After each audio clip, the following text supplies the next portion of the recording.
Welcome back, ladies and gentlemen, to another episode of the Film Room. This is the second installment of the General Manager's Guide, and we'll be going through everyone's favorite draft season exercise, a mock draft. In this exercise, I'll be the acting general manager for every franchise, and I'll explain how I would conduct night one of the NFL draft on April 27th. My draft philosophy prioritizes positional value and a best player available approach over the specific needs of a team. The passing game is what wins in today's NFL, and my offensive selections will reflect that I prioritize getting a quarterback, protecting that quarterback, and then getting that quarterback some weapons to throw to. My defensive selections will prioritize limiting the quarterback's time to throw and the space at which he can throw to. At the end of the mock, hopefully you'll have a better understanding of what an analytics-based draft strategy would look like. Let's get started.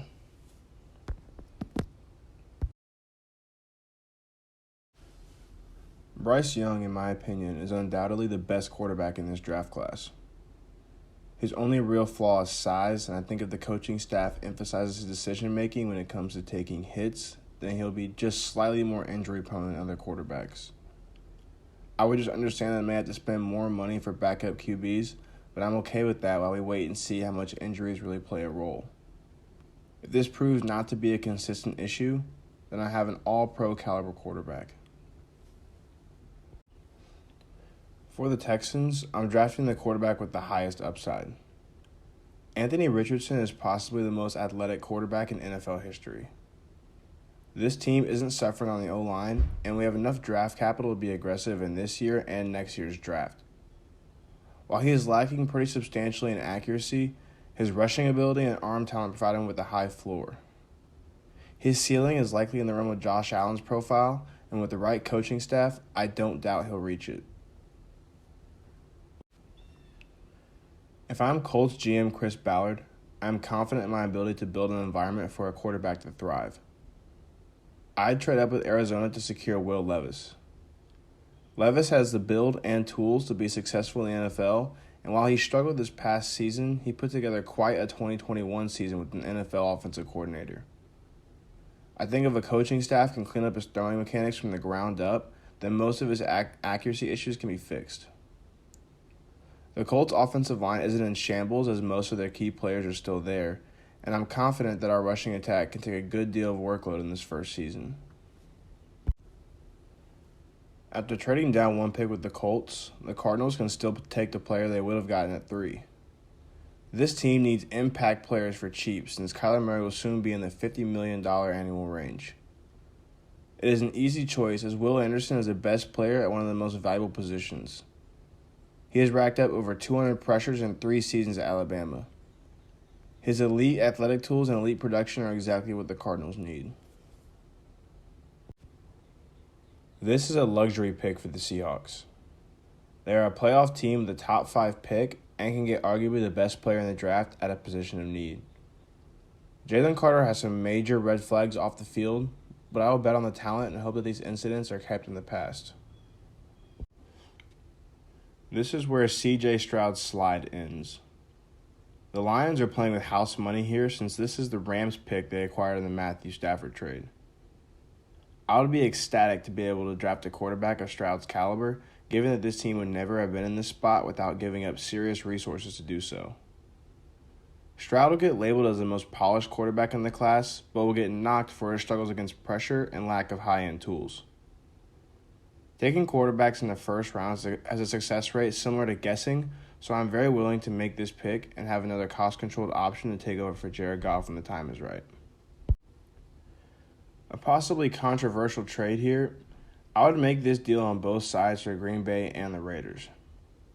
If I'm the Packers GM, I want to secure Jackson Smith-Njigba as the number 1 receiver for Jordan Love. I'm certainly moving on from Rodgers at this point and leaving with at least the Jets' first-round pick this year.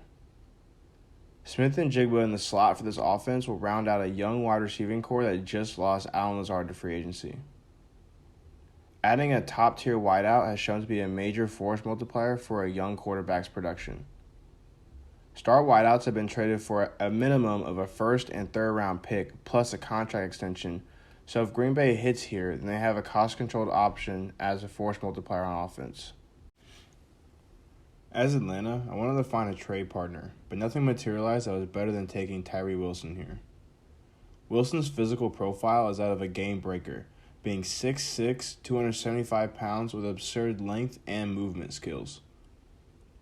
This Atlanta defense is shaping up around a successful ground attack on offense.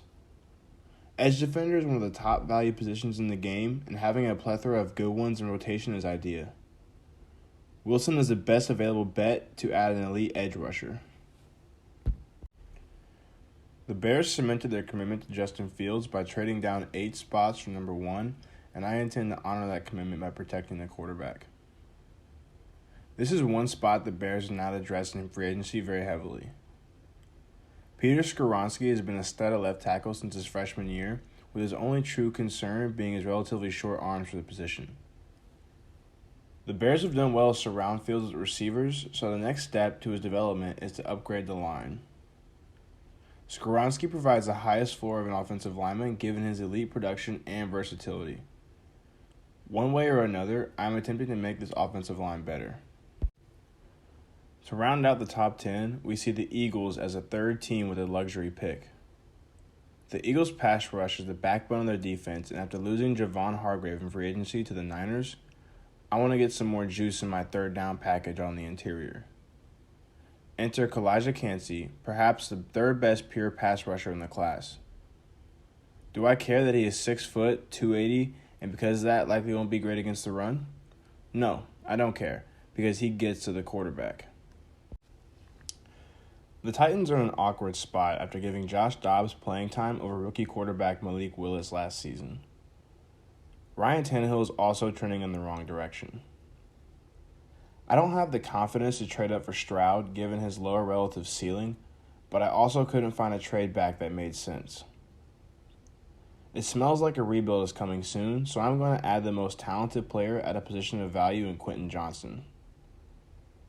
Whoever becomes the young quarterback of the Titans will hopefully already have a young and talented pair of pass catchers with Treylon Burks also on the roster. With the top 2 wide receivers off the board, I'm adding to the secondary by taking the best player available. Devon Witherspoon had one of the highest graded seasons by a cornerback since PFF started grading college players.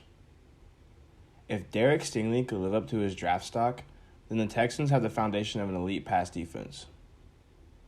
Cornerback is another one of the top 5 most valuable positions in football, so the Texans add another potential game changer to their roster.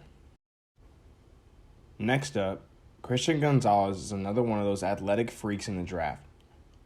He's 6'2", 200 pounds, runs a 4.35, and has great movement skills. He's a scheme-independent corner that'll help the Raiders slow down the electrifying receivers in the AFC West.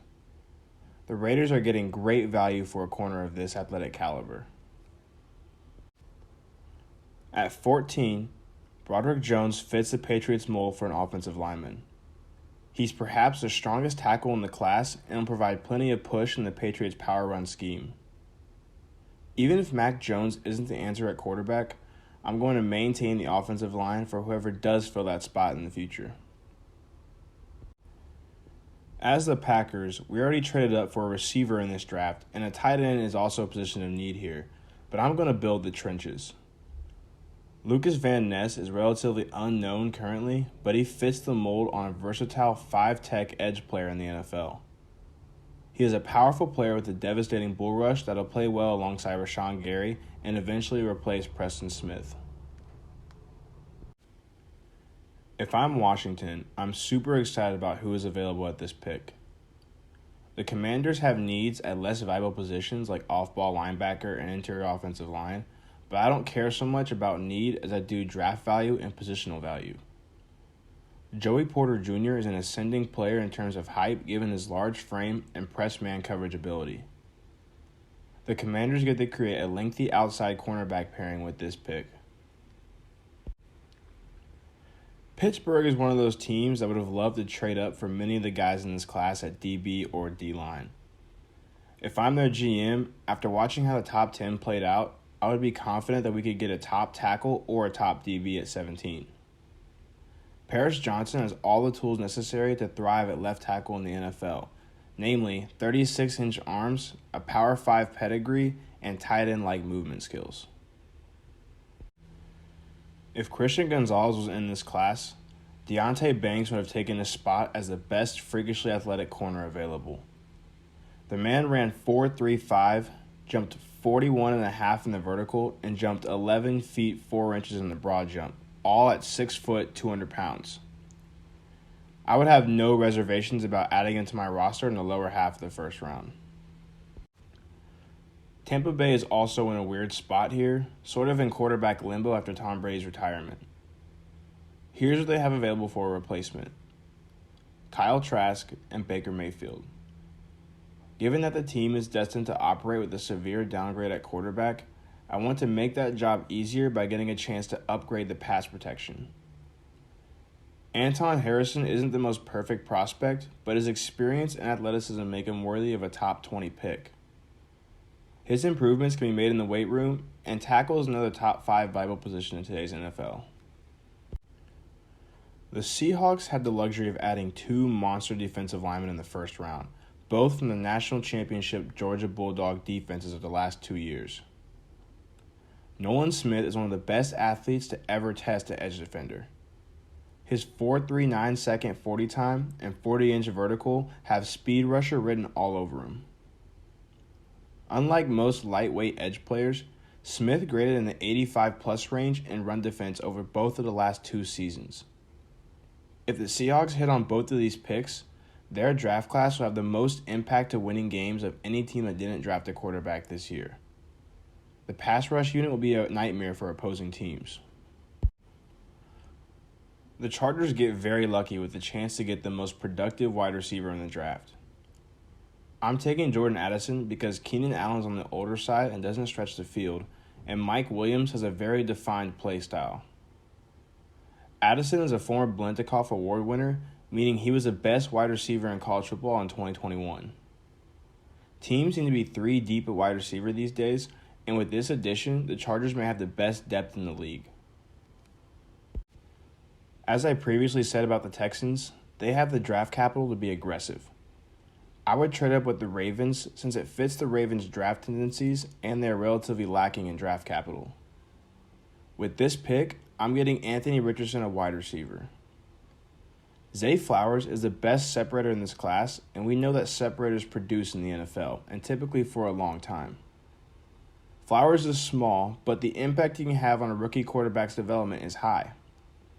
The only reason I'm trading up for him is because he looks eerily similar to Antonio Brown on the field. As all the first-round worthy wide receivers are off the board in my mind, I'm looking for a trade bag if I'm Minnesota. However, there didn't seem to be anyone interested, so I will take the best player at a position of need and value. Brian Bresee is the best interior defensive lineman prospect in this class, and this happens to be the only thing missing from this pass rush unit. If Bresee can develop into an effective interior rusher, then this pick will make the Vikings' pass rush pretty formidable. After a surprising season for the Jaguars that saw Trevor Lawrence start to blossom, this team's organic pick is outside the top 10 for the second time in a decade. This defense is starting to come together, and an improved secondary can help Trevor Lawrence not have to play hero ball too much too early in his career. Brian Branch is the best available defensive back, and I call him that for a reason. He doesn't have a solidified position within the defense, so it'll be up to the Jaguars to maximize his talent. He played great at Alabama as a slot defender and box safety. The great Bill Belichick is known for moving on from players a year early as opposed to a year late. I'm going to take a page out of his book and trade T. Higgins to the Giants for considerable pick compensation that I can use to fortify the offense and defense for cheap.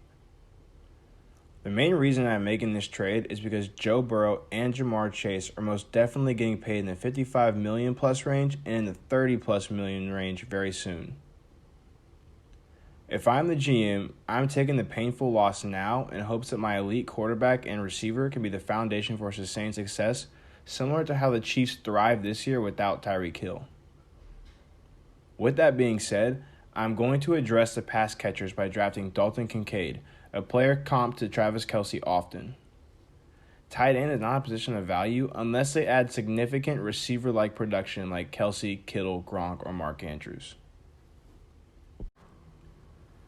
For Dallas, this slot is tricky.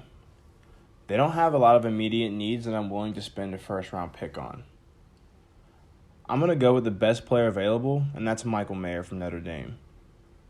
He is less of a receiver than the pick before him, but he is twice the blocker and is the closest thing to a can't-miss prospect in the class. If he can produce similar to his comp, Jason Witten, then he will vast outproduce his positional value. The Bills only really need more offensive line depth, receiver depth, and corner. All are positions of value, but only one player is left that I feel comfortable taking in the first round. Emmanuel Forbes has the best ball skills of any corner in the class, as evidenced by his NCAA record, 6 pick-sixes in his career. He is grossly undersized at 6'1", 170 pounds, but this is solvable by a commitment to an NFL weight room. At 28, this is the Bengals' organic pick. They could use a DB or interior pass rusher, but I think Myles Murphy is a steal at this pick. He is one of the most athletically imposing players in the class, with his main knock being his lack of production.